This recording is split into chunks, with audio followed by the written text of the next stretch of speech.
most requirement of any woman is to eventually have a submissive partner. A woman, a partner, is not out to deliberately emasculate you. No, far from it actually. Most men misunderstand the plot and get emasculated, or the very least get domesticated by their partners. And that is not what a woman wants. And this is what we will speak about today.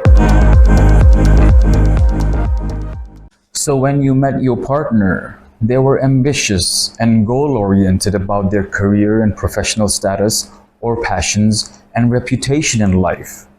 Maybe ambitious about raising a family, or maybe ambitious about social work or humanity. And very soon into the relationship, you were invited into her ambitions, into her goals and her passions and her family. And so you enter unarmed and unaware into the situations and groups which seem so welcoming and innocent. Sure, your partner is more comfortable in these known environments versus the ones that you are trying to introduce to her. But that's fine. You go along and get involved because this is what allows her to remain safe and secure in familiar settings. While this too is her only agenda at the moment, to be in familiar environments and have you become part of those environments so that she can continue to grow in spaces with people she is familiar with. And men having a deep DNA for exploration and change and new settings. Men walk right into these situations and new bonds genuinely and wholeheartedly. I mean, if it wasn't that way, she would never invite you into her circle in the first place.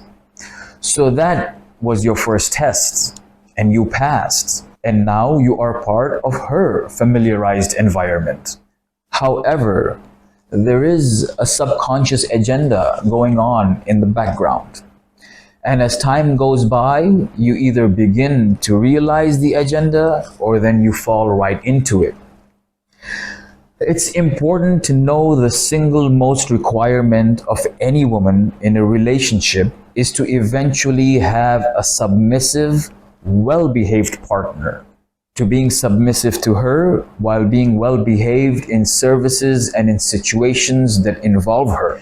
And it's fair to say that someone who has her entire beliefs of being protected and guarded by her man while she raises his family. These women also eventually end up having the requirement of a submissive partner. Now, it's important to understand that submissive to a woman just means taming her partner enough to make wise decisions, to be a good father and a good provider and a good listener. Not a communicator, but a good listener. But in order to get this sort of submission, the tactics that many women use are usually forms of emasculation, even if she does not realize what she's doing at first. She is using tactics of emasculation. And see, when they do realize that their beliefs and their approach of acquiring submissive partners is actually a tool for emasculation, this then becomes inside knowledge for them on exactly how to break their man. This realization, put together with a mix of bad influences advising her, a perfectly normal woman with no agenda begins to transform into an opinionist against masculinity and begins trusting advice from feminist channels. And so, this is the reason why many men feel threatened by the word submissive, because from their perspective, this is an attack on masculinity. The DNA code every man is born with, but loses it somewhere along the way.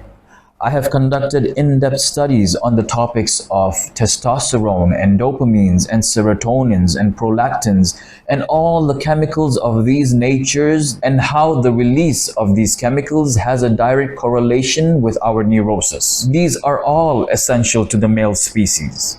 However, lack of excitement, lack of acknowledgement and appreciation and validation begins to kill the releases of dopamines and serotonins. It lowers the testosterone levels in men. This affects the moods and personalities undesirably. And then comes the death of masculinity within the relationship. Women, mothers, understand this very well. And to support what I'm saying, the phrase, boys will be boys, has been around for centuries as an old world phrase of what is now replaced with male toxicity. So when a man hears the word submissive, then that right there has a direct correlation to emasculation. It's important to know that a woman, a partner, is not out to deliberately emasculate you. No, far from it actually. But what she is after is total submission. And the very true reason for this requirement is to inherit the position of power within the relationship and within the family. Many, if not most men, misunderstand the plot and get emasculated, or the very least, get domesticated by their partners. And that is not what a woman wants. Now, why does a woman need to have the position of power in the relationship? And what kind of power does she want? And why does she need you to be submissive? And this is what we will speak about today. A woman needs to have the position of power within the relationship to ensure her security. It's not a pursuit for dominance, but rather a defense mechanism. She requires this security for herself and for her children. Let me explain this to you in a metaphorical way, okay? You and your family are in a car. This car is called life. You are the driver, and while your partner is going on this ride with you, she must enjoy it as well, especially if there are any little ones in the back seat. She watches you drive and alerts you on all your close calls, all your mistakes. In the beginning, you respond. However, after a while, she realizes you are not paying attention to the close calls, the warning signs that she's indicating. And so rather than create an uncomfortable situation and ride for everyone in the car, she holds on tight and sits still and waits for either one of two consequences. The first one, you begin noticing and correcting all the close calls, all the mistakes, all the bad habits by yourself. Or number two, she waits till you have arrived at the destination and the kids are all out of the car now, safely out of your life now. After which she takes an oath never to sit with you in the car again, never to share the same life with you again.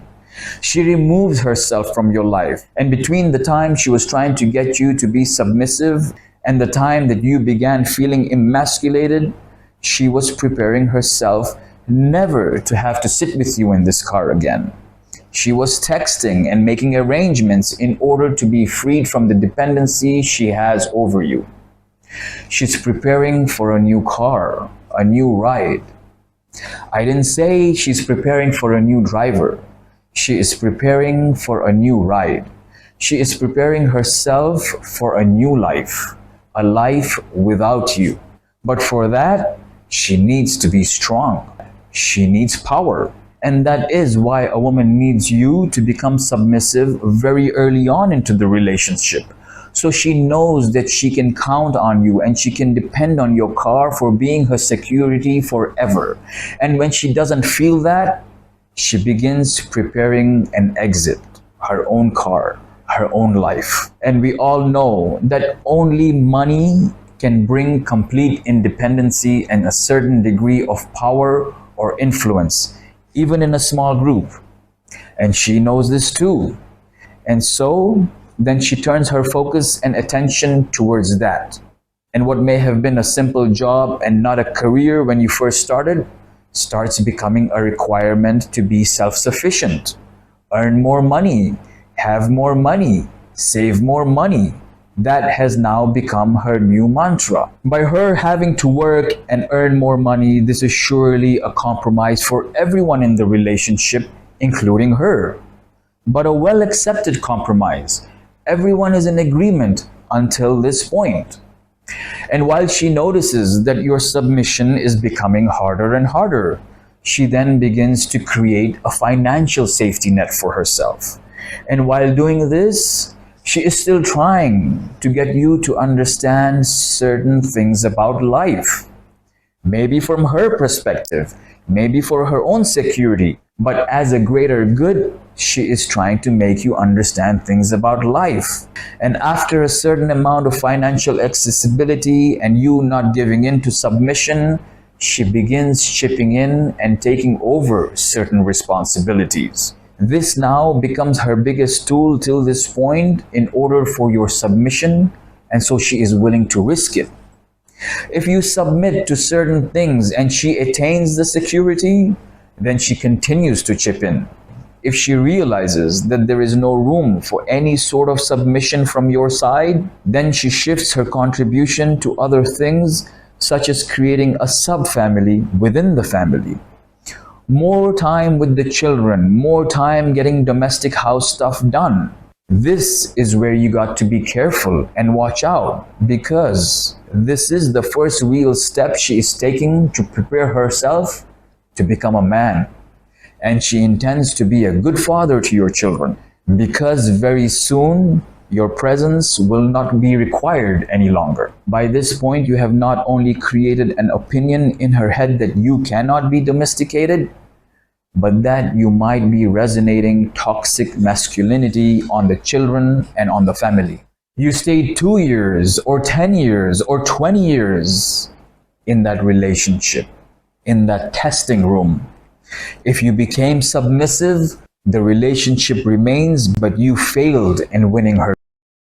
And if you create objections to where she is headed, then you fail in supporting her, and the relationship fails. While there should be nothing wrong with a woman, a wife, a mother, having a highly successful career or a great bank account and a great social network, what's wrong is when she won't share it with her partner, because there is an agenda within the relationship that makes her want to do all that. And that right there is what happens when you are supportive and you are encouraging, but you do not give in to submission.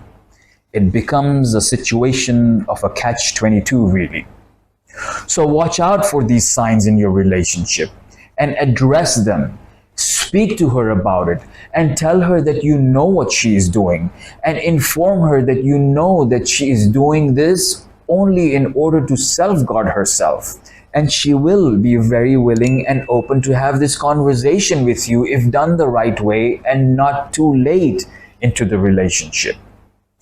If I was to compare submission versus emasculation in just one sentence, then you would have to look at it this way. Submission is a Doberman that can be trusted to walk alongside you and protect you and guard you while he remains unleashed. While emasculation would be a Doberman who cannot be trusted if not leashed. What women want is a Doberman who can walk alongside them, that they don't have to worry about having to chase. Not a Doberman that they have to constantly hold on to a leash with. Save your relationship by studying about relationships. Do not get into new ones without getting wiser on the subject first. Don't just look out for red flags, but be curious about them and address them. Help your partner understand themselves, and you too should allow your partner to help you understand who you are without getting offended. These conversations and commitments aren't easy, but they are worth it. It's important to understand yourself. It's important to understand your partner. Be safe, be positive, and always make the wise decisions in your relationships for yourself, for your family, for your friends, and for the world.